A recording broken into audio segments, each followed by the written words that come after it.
Imagine waking up one morning and discovering that the country you call home no longer exists. Your king speaks a foreign language. Your laws are written by strangers. Your culture is mocked. Then one word begins to spread from village to village: nation. That single word would ignite revolutions, topple ancient empires, unite millions of people, and reshape Europe forever. But here's the shocking part. Nationalism didn't begin with armies. It began with an idea. And ideas can be more powerful than bullets. In the late 1700s, Europe looked nothing like it does today. Forget the neat borders on modern maps. Back then, the continent was a confusing patchwork of kingdoms, duchies, empires, and tiny states. Many people didn't even think of themselves as citizens of a country. Instead, they identified with their village, their king, their religion, or their local ruler. The idea of belonging to one united nation barely existed. But that was about to change.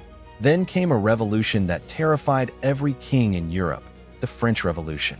In 1789, ordinary French citizens had had enough.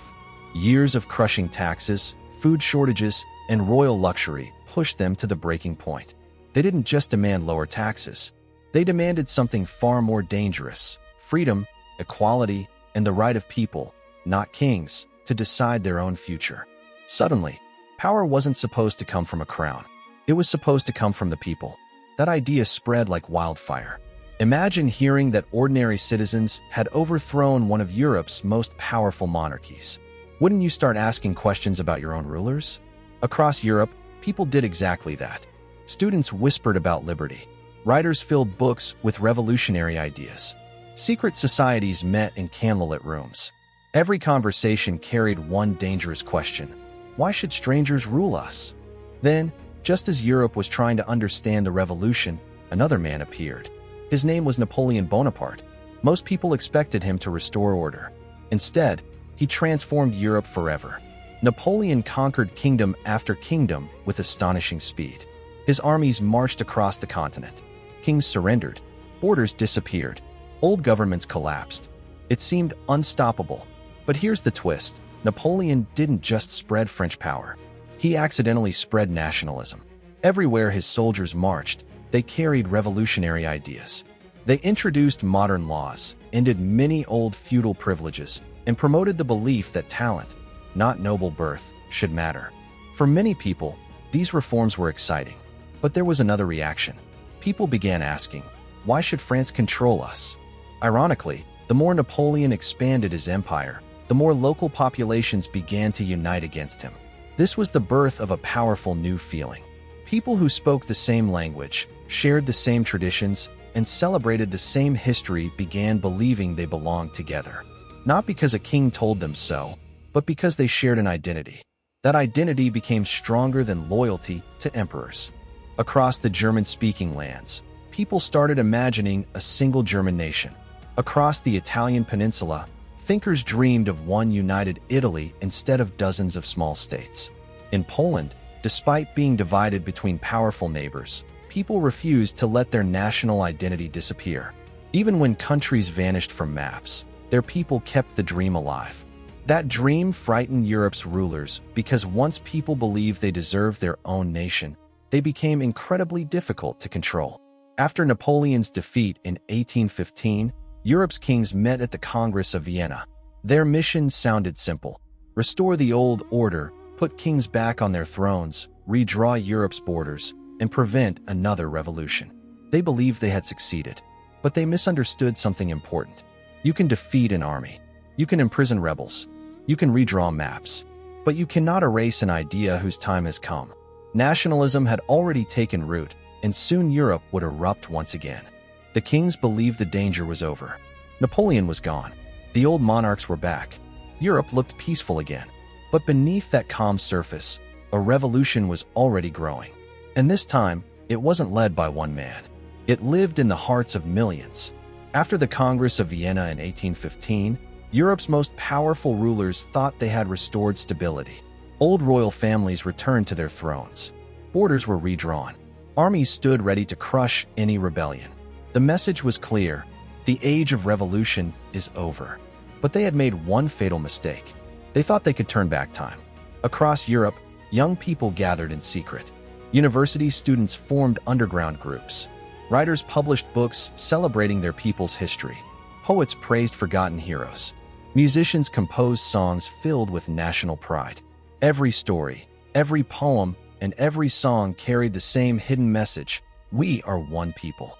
That idea was spreading faster than any army ever could. Then the first cracks began to appear. In Greece, people had spent centuries under the rule of the Ottoman Empire. Many dreamed of restoring an independent Greek nation. In 1821, they finally rose in rebellion.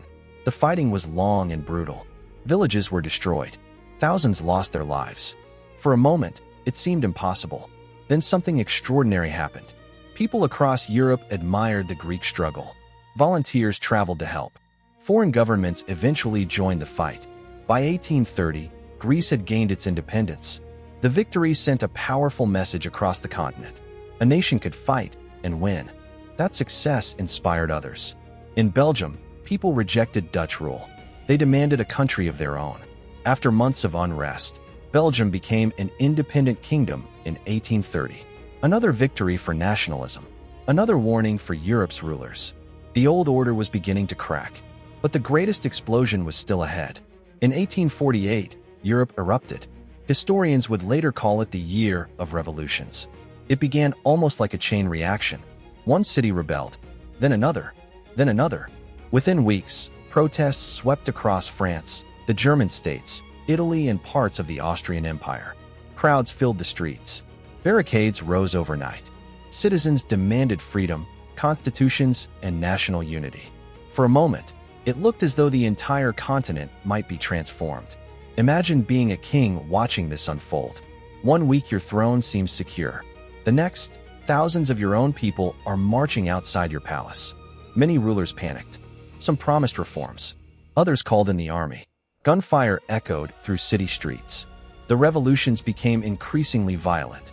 In the end, many of the revolutions failed. Royal armies regained control. Leaders were arrested. Some revolutionaries fled into exile. Others were imprisoned.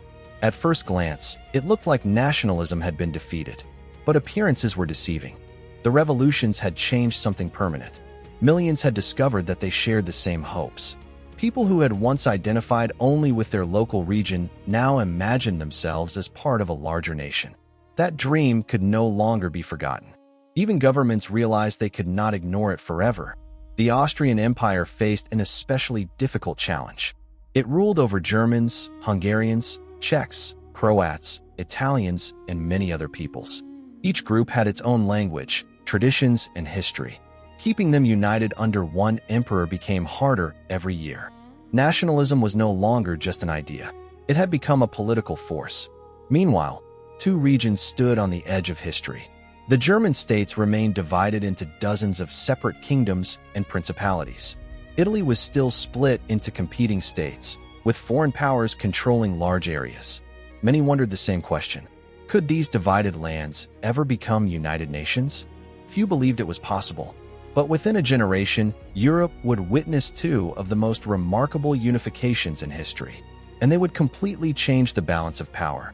For decades, people had dreamed of united nations. Most believed those dreams would never come true. But then, everything changed. In less than 20 years, Europe's map would be redrawn forever. In the middle of the 19th century, Italy was still a puzzle of separate kingdoms, duchies, and territories. Some regions were ruled by foreign empires, while others answered to local kings. To many Italians, the idea of one united Italy still seemed impossible. But a handful of determined leaders refused to give up.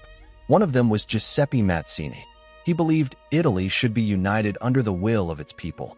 Through speeches, books, and secret organizations, he inspired thousands of young Italians. His message was simple: Italy belongs to Italians. Though many of his early revolts failed, his ideas spread across the peninsula. Ideas, once planted, are difficult to destroy. Then came Count Camillo di Cavour, the Prime Minister of Piedmont, Sardinia. Unlike Mazzini, Cavour relied less on revolution and more on diplomacy. He built alliances with powerful countries, strengthened the economy, and modernized the army. He knew that sometimes wars are won long before the first battle begins. But one man would capture the imagination of ordinary people like no other. Giuseppe Garibaldi. Wearing his famous red shirts, Garibaldi led a volunteer force of just over 1,000 men. Against overwhelming odds, they landed in southern Italy. Town after town joined their cause. Every victory inspired more volunteers. The movement grew stronger with each step. Then came the defining moment. Instead of claiming power for himself, Garibaldi handed the lands he had conquered to King Victor Emmanuel II. It was an extraordinary act. Personal ambition gave way to national unity. By 1861, most of Italy had become one kingdom. For millions of Italians, a dream generations in the making had finally become reality. But another transformation was taking place to the north. The German-speaking lands were still divided into dozens of states. Many people shared the same language and culture, yet they remained politically separated. One man believed he knew how to change that. His name was Otto von Bismarck. Bismarck became Prime Minister of Prussia in 1862. He had little faith that speeches alone could unite Germany. He famously argued that the great questions of the age would be decided by blood and iron. His strategy was bold: strengthen Prussia, win carefully chosen wars, and encourage German states to unite under Prussian leadership. First came war with Denmark, then Austria, finally France. Each victory increased German pride. Former rivals began to see themselves as members of one nation. Nationalism became the glue holding them together. In 1871, inside the magnificent Palace of Versailles, something extraordinary happened. The German Empire was officially proclaimed. King Wilhelm I of Prussia became the first German emperor. Germany had become one powerful nation. The balance of power in Europe had changed overnight. These new nations transformed the continent. Italy and Germany quickly grew into major political and military powers. Old empires suddenly faced growing pressure from the many national groups living within their borders. The Austrian Empire struggled to hold together its diverse peoples, while the Ottoman Empire faced similar challenges. Across Europe, more communities demanded the right to govern themselves. Nationalism had become impossible to ignore. But nationalism had two very different faces. On one hand, it inspired people to seek freedom, independence, and self-government. It united divided populations and gave millions a shared sense of identity. On the other hand, extreme nationalism sometimes encouraged hatred, rivalry, and conflict. As nations competed for power, suspicion grew. Military alliances formed. Tensions increased. The pride that had united countries also began to divide them from one another. By the early 20th century, Europe had become a continent filled with powerful nations, each fiercely protecting its interests. One assassination in 1914 would ignite these rivalries. The result was the First World War, a conflict that claimed millions of lives. Many historians believe that while nationalism helped create modern Europe, it also played a major role in pushing the continent toward one of history's deadliest wars. So what is nationalism? At its heart, it is the belief that people who share a common language, culture, history, or identity should have the right to govern themselves as one nation. That belief toppled kings, united divided peoples, created new countries, and changed the course of history forever. The Europe we know today was shaped by that powerful idea. And it all began with a simple question: who are we? And who should decide our future? Sometimes, the most powerful force in history isn't an army. It's an idea whose time has come.